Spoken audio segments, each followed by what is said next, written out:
Kuinottamidahiyek puhugatatno namanendin chitapatumushtatut kininande hachitabatmatne newen kianaminogote ushtakwanta. Bonjour tout le monde, mon prénom est Viviane Michel, je suis de la nation Innu. OK. Et je suis vraiment honorée de vous partager aussi ce qu'on peut savoir quand on parle de santé mentale chez les Premières Nations. Je ne suis pas une experte, mais on connaît quand même les faits, d'où ça vient, etc.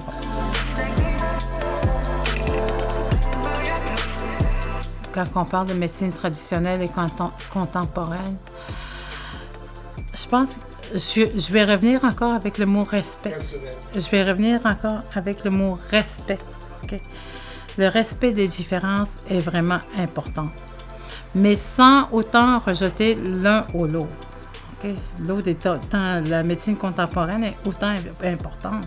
Vous avez vos psychologues, vous avez vos psychiatres. On ne peut pas s'en passer. On a besoin de ça aussi. Okay? Mais il y a aussi... Quand on parle de respect, c'est aussi, on a eu une histoire. On avait nos médecines bien avant qu'on a eu des psychologues, bien avant qu'on a eu des psychiatres, bien avant qu'on a eu les hôpitaux puis tous les produits pharmaceutiques. On avait nos médecines traditionnelles. On avait nos médecines spirituelles, OK? Et elles étaient, comme tout à l'heure, j'ai dit, elles étaient vraiment bénéfiques pour la personne. Mais comment aussi croire? Comment le public, je veux dire la population québécoise, canadienne, va croire? Ça marche. Ça marche. Leur affaire, ça marche. Ça marche pour nous. Ça peut marcher aussi pour les non-autochtones, je pourrais dire, mais je ne sais pas jusqu'à quel point. Parce qu'il y a une affaire, vous avez des réglementations très serrées chez la population canadienne québécoise. Okay? C'est que il faut passer par la porte d'entrée de l'hôpital, il faut passer par la porte d'entrée du psychologue, psychiatre, tandis que nous, c'est directement avec la personne. La personne qui est assise en face de nous, c'est un humain avant tout. C'est comme ça, c'est le regard qu'on a de cette personne-là. Et dans la médecine occidentale, puis je le répète encore, je ne suis pas une experte, mais dans la médecine occidentale, c'est que la personne qui est en avant, c'est un client, c'est un cas de santé mentale. Au lieu d'avoir le regard, c'est un humain qui a besoin d'aide. Fait que moi, c'est comme ça que je le vois.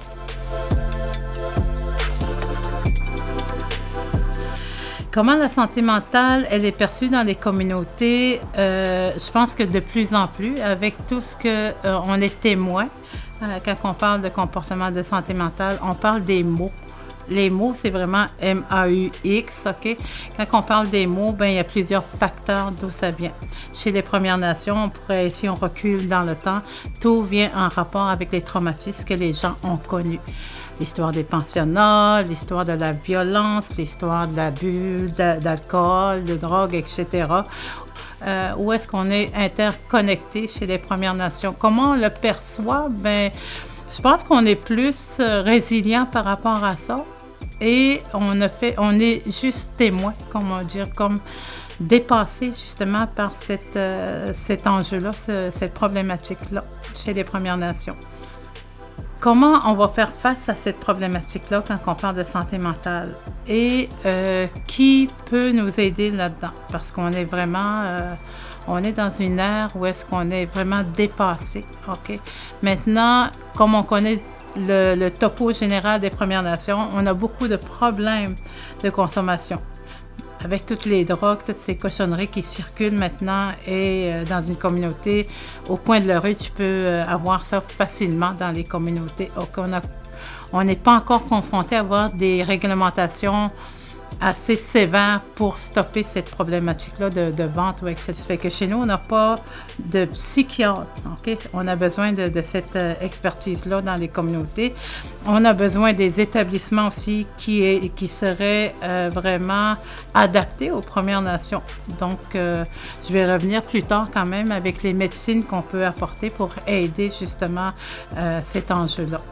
Donc, la communication, c'est que oui, on est témoin. Comment on va le résoudre, ça nous dépasse. Et en même temps, comment aussi on va s'asseoir avec la personne qui est directement, on est témoin, on le voit aller, changement de comportement, on fait quoi, etc. Et je sais que chez nous, quand on voit que ce soit notre enfant, notre fille ou notre garçon ou notre fils, etc., quand on est témoin de ce changement de comportement, qu'on sait qu'il y a quelque chose qui cloche, parfois en tant que parent, on essaie d'éviter de s'asseoir ou d'affronter.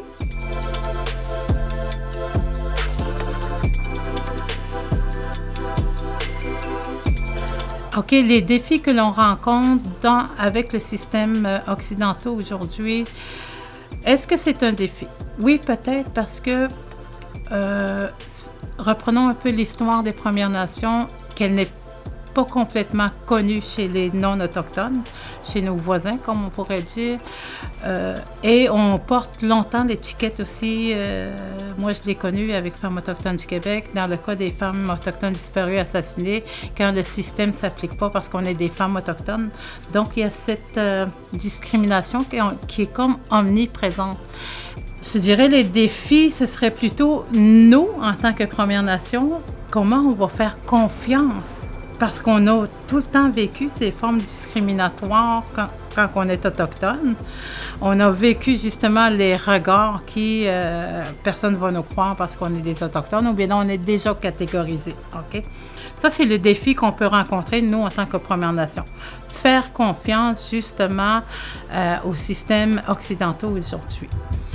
Mais en même temps, on ne peut pas passer à côté. Ce qui veut dire, je t'ai parlé justement de l'état de quelqu'un en santé mentale extrême. Là, on a vraiment besoin justement de la psychiatrie, même si beaucoup de gens ne sont pas en accord avec ça. Donc, moi, je te dirais, le défi, c'est comment on va mixer les deux. Bon, nous, on n'a pas l'expertise de psychiatrie, de pilules. On ne pourrait pas donner des pilules pour stabiliser l'état d'une personne, que ce soit en dépression. On n'a pas cette expertise-là pour stabiliser. Mais on a une expertise, si on prend chez les Premières Nations, on a une expertise, nous, sur le mieux-être de la personne. OK? Travailler vraiment le physique, l'aspect mental, l'aspect émotionnel, l'aspect spirituel et l'aspect physique dans tout son ensemble. On a ces 4 dimensions à travailler. Mais ça prend aussi un temps. Fait que si on a l'occidental, qui a fait son chemin, bien après, nous, on peut embarquer. Donc, on peut travailler ensemble dans ces deux formes aussi. Ça, c'est les différences que nous, on a chez les Premières Nations.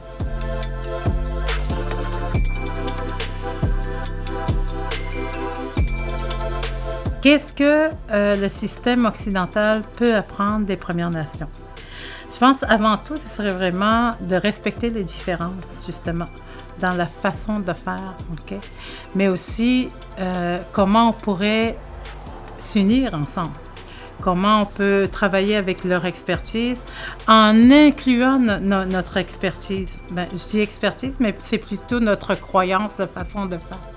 Parce que notre expertise, notre croyance de façon de faire n'est pas reconnue, OK, par l'État. On parle de l'État du Québec ou l'État du Canada ou peu importe. OK. Nos médecines ne sont pas reconnues. Si on recule loin dans l'histoire, écoutez, on parlait de sorcellerie parce qu'on avait nos propres cérémonies, on avait nos propres moyens de guérison, etc. Vous savez, la médecine occidentale aujourd'hui va aider beaucoup dans l'aspect physique et un peu émotionnel. OK? Donc, on va faire l'avancement avec les produits pharmaceutiques qui vont aider la personne à stabiliser son état. Et nous, c'est vraiment une façon de guérison. Là, on va parler de guérison. Si tu veux vraiment guérir, il va falloir que tu travailles sur ta personne pour être une meilleure personne dans nos médecines. On travaille justement les 4 dimensions dont je t'ai dit. Donc, comment on peut l'avoir? Je pense que comment nous, les Premières Nations, on va enlever notre méfiance par rapport à ce système et comment eux aussi vont croire que notre façon de faire est bonne aussi. C'est ça les gros défis qu'on peut rencontrer justement aujourd'hui. On est en 2025. On devrait au contraire peut-être changer la donne à quelque part parce que les jeunes, si on prend les jeunes qui ont des problèmes d'intoxication, OK, ils vont être juste dans un hôpital pendant X temps, mais juste bourré de pilules, puis regarder son dossier, ce que ça va aujourd'hui, etc. Mais il y a quoi après? Comment la personne va vraiment avancer? Comment on peut évaluer cette personne-là? On va juste regarder peut-être, bon, ben il a pris ses pilules, etc., etc. Mais il y a quoi au bout du tunnel? Est-ce qu'il y a de l'espoir qu'il puisse redevenir? Ou est-ce qu'on peut dire carrément aux parents, ben je suis désolée, là, mais il va falloir que vous vous habituez à ce comportement-là. Mais c'est des choses qui ne se disent pas.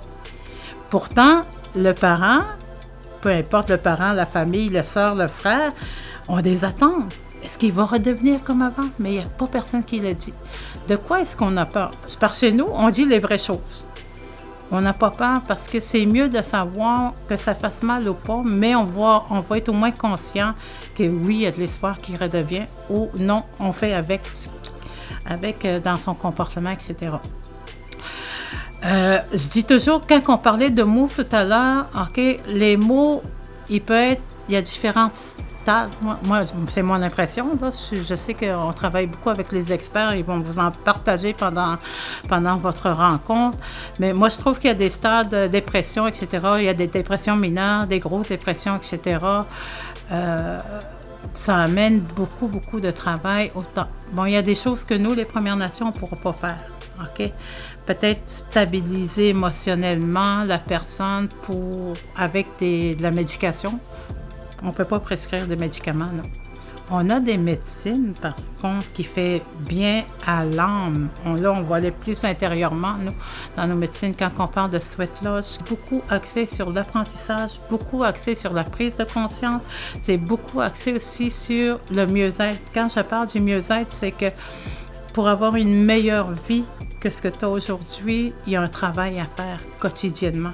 Pas juste quelques temps dans l'année, à tous les jours, commencer à s'ouvrir, commencer à se regarder soi-même pour être une meilleure personne. C'est vraiment l'état intérieur, là. On va beaucoup travailler ça, mais peut-être pas comme la médecine occidentale aujourd'hui.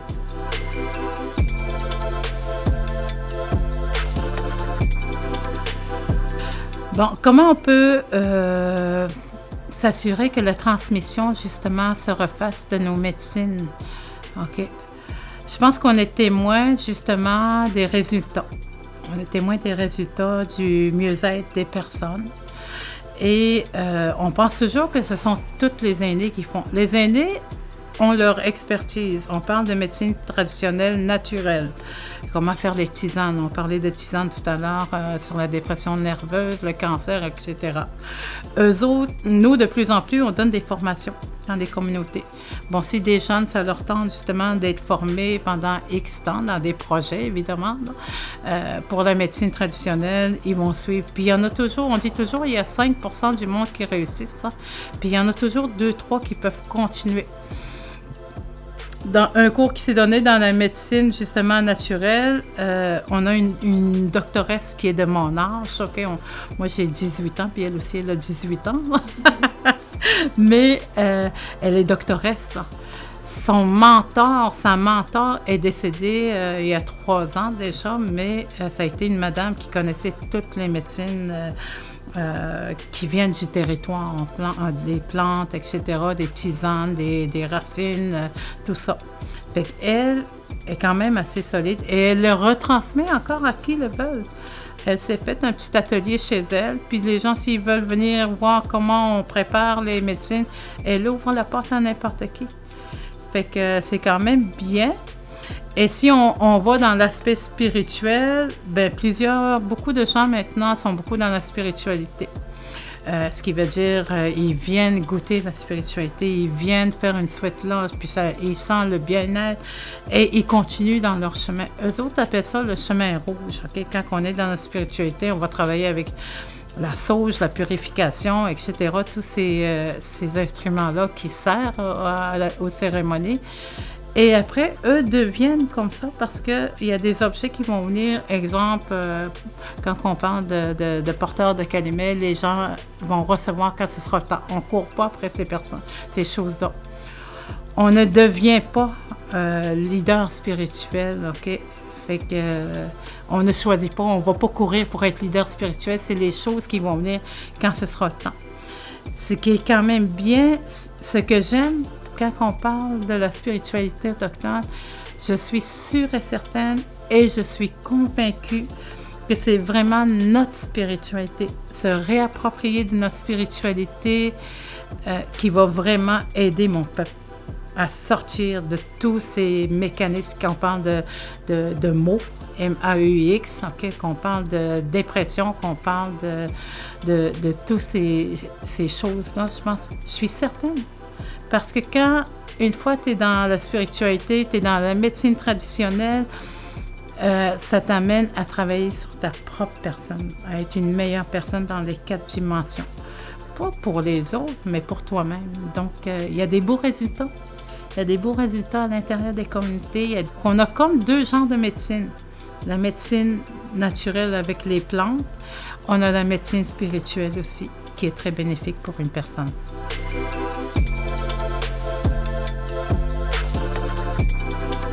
Selon moi, comment on peut bâtir justement les médecines, je vais appeler ça des médecines, okay? Les médecines occidentales et les médecines traditionnelles des Premières Nations. Je pense qu'on a un beau grand défi. Comment on va travailler ensemble, tout en se respectant et en reconnaissant nos expertises de chacun, ce qui veut dire non autochtone et autochtone. Je pense qu'on pourrait vraiment bien avancer. Et moi, je vais parler dans l'ensemble juste pour les Premières Nations, OK? C'est sûr que moi, je ne vais jamais imposer une médecine qui n'est pas à leur image. Je ne pourrais pas l'imposer à notre us et coutume, OK? Parce que ça ne fait pas partie d'eux autres. Nous, on connaît nos médecines, on connaît comment nos grands-pères nous ont guéris, comment nos grands-mères nous ont guéris, tout ça. Je ne pourrais pas imposer une non-autochtone, justement. Ça, c'est la meilleure façon. C'est juste la mienne qui est bonne. Oh que non. On est loin de ça. Et c'est ça. Comment on va se respecter la médecine occidentale et la médecine traditionnelle tout en se respectant, oui, mais en reconnaissant l'expertise de chacun. Je pense que ce serait un beau défi. Je parle toujours au nom des Premières Nations parce que je ne veux pas mélanger les cartes, ce qui veut dire, je ne veux pas dire que notre médecine, nos autochtones, là, elle est bonne pour les non-autochtones. Au contraire, je parle pour et par les Premières Nations. Donc, c'est ça. Merci jusqu'à maintenant. Yamé!